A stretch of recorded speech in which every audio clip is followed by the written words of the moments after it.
please don't leave. I've got one question for you. Okay. Sure. No, because sure. I'm in the St. Macrina course.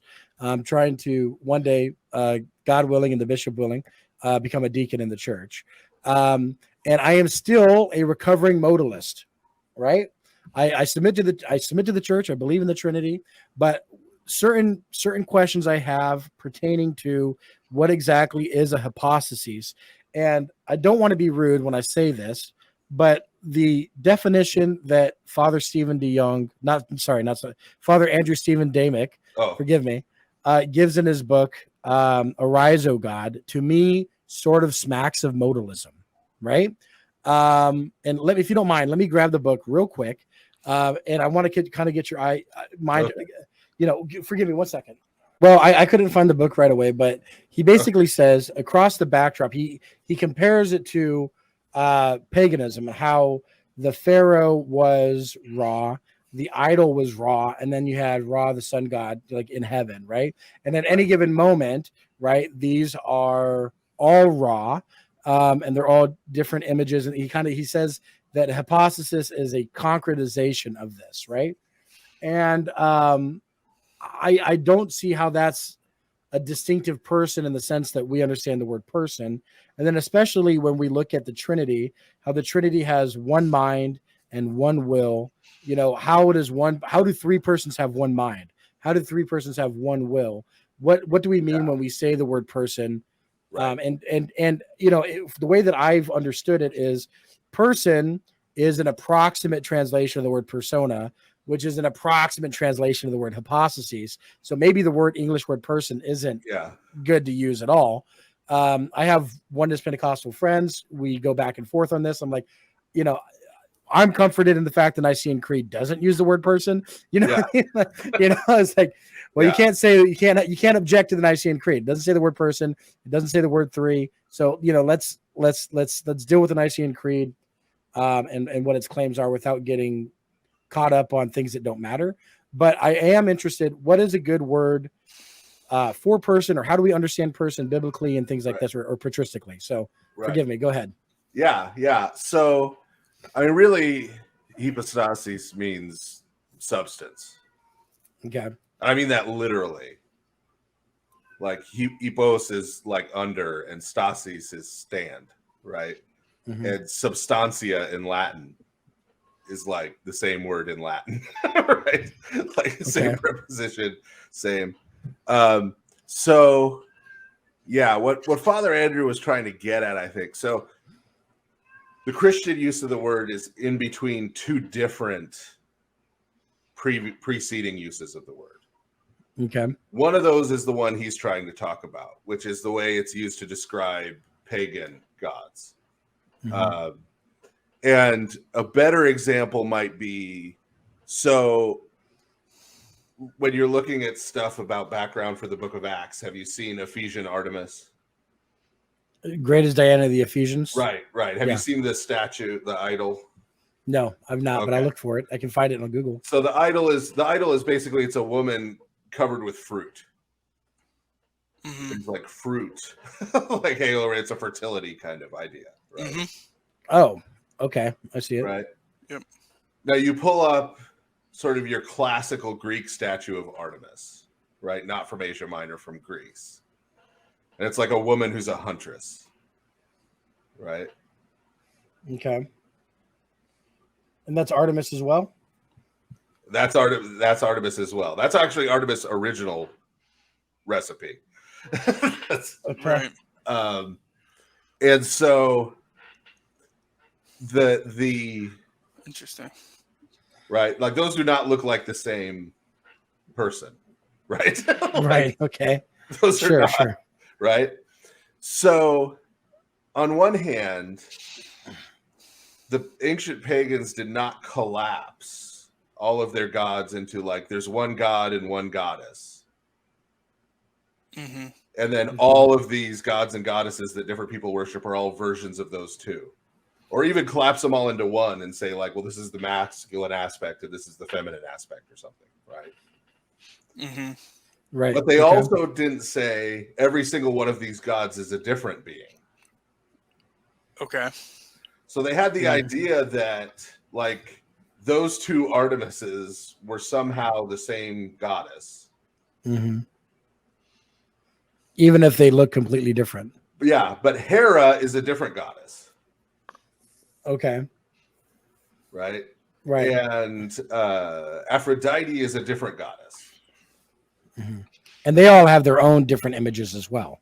Right. Right. Okay. And so there was this idea that you could have these sort of multiple instantiations or localizations of the same god or goddess Mm-hmm. who was still distinct from other gods and goddesses and their instantiations. That's not the same as the Christian view. I'm saying this is one of the pre-existing views. Okay. Okay. Okay. So that's sort of on the pagan religion side. Okay. Right? The polytheistic religion side. On the philosophical side, hypostasis is used for substance. For example, in Aristotle, right, and even in Plato, it's just they vary about where the form is, right? So you have a form, right? Everybody always uses like a chair or something, but which doesn't actually work in Plato, but it's for the ease of explanation, right? Mm-hmm. So Sure. you have the form chair, right? And then you have individual chairs. Mm. And so the individual chairs are each a chair. They're each a hypostasis, the actual chair. And they all participate in some way in Chairness. chair. Yeah, the form chair, right? And so that was sort of the philosophical usage. The Christian usage is not exactly either of those. Okay. Mm-hmm. Right. Mm-hmm. But in looking for a word to use within the Christian conception, right, that's the word that was chosen because it could kind of be repurposed Mm-hmm. for a similar idea. So part of what gets lost in Western descriptions of the Trinity is really the monarchy of the Father. Mm-hmm. In most Western descriptions of the Holy Trinity, especially once the Filioque comes into the picture, because it kind of forces you in this direction. Tends to be something, if you ask the average Western Christian, the Trinity, they're like, well, God is one and he's also three. Mm-hmm. Right? Like he's three and one at the same time. And they express it as this logical contradiction. Right? And they'll talk about, well, there's this single divine essence that somehow lies behind the three persons or is related in some way to the three persons. Right? Mm-hmm. And that's a huge problem from the perspective of Nicene Trinitarianism. Right, because we have the creed begins, I believe in one God the Father, not I believe in one God the Trinity. Right, right. Or one God, the divine essence, of whom there are three persons, the first of which is the Father, right? Yeah. Right, yeah, exactly. Yeah. Right. Yeah. And it raises the question of then how is the Father related to the divine essence? Mm-hmm. If it's this separate thing, right? Mm-hmm. Right. So for us, right, the Father is God, right? Mm-hmm. And possesses and is ase, right? Uncaused, unoriginate, right? Mm-hmm. Simply possesses the divine nature. Mm-hmm. And then we can say that the Son and the Holy Spirit are hypostases of the Father. Oh, that's a little bit different. So one God, the Father, and two persons with the Father. Right. And it's not that the Father is, so the Father is a hypostasis in the sense that he's personal, right? Right, Yeah. right. But he is not a hypostasis of, right? Yeah, he's the source. Yeah. The And so fountain. the fathers even use the term cause. They just then immediately say without regard to time.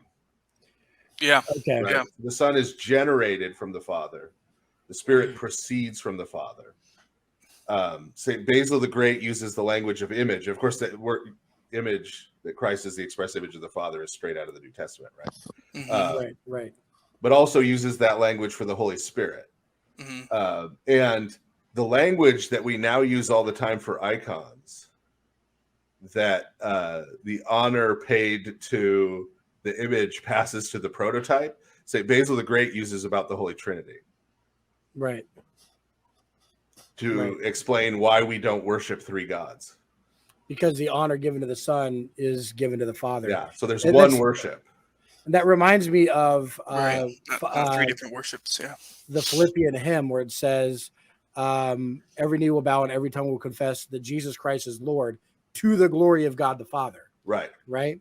That the confession that Jesus is Lord glorifies the Father. Right. Right. And so the point of unity is the Father. Right. So let's if you want, in terms of the doctrine of the Holy Trinity and the monarchy of the Father, if you want the master class, Bo Branson, who's a friend of mine, did his PhD, his doctoral dissertation in philosophy on the monarchical Trinity in the Cappadocian Fathers. And he's got some videos. He's done some debates online with Unitarians, like Dale Tuggy and people. The logical problem of the Trinity with Dr. Bo Branson. Yeah. So he's okay. He's got lots of presentations on the monarchical Trinity on different channels you can look at. And once you do a dissertation on something, like, you have to know it left, right, sideways. Right. Like, Yeah. So he could give you, and he has all the references to the fathers, and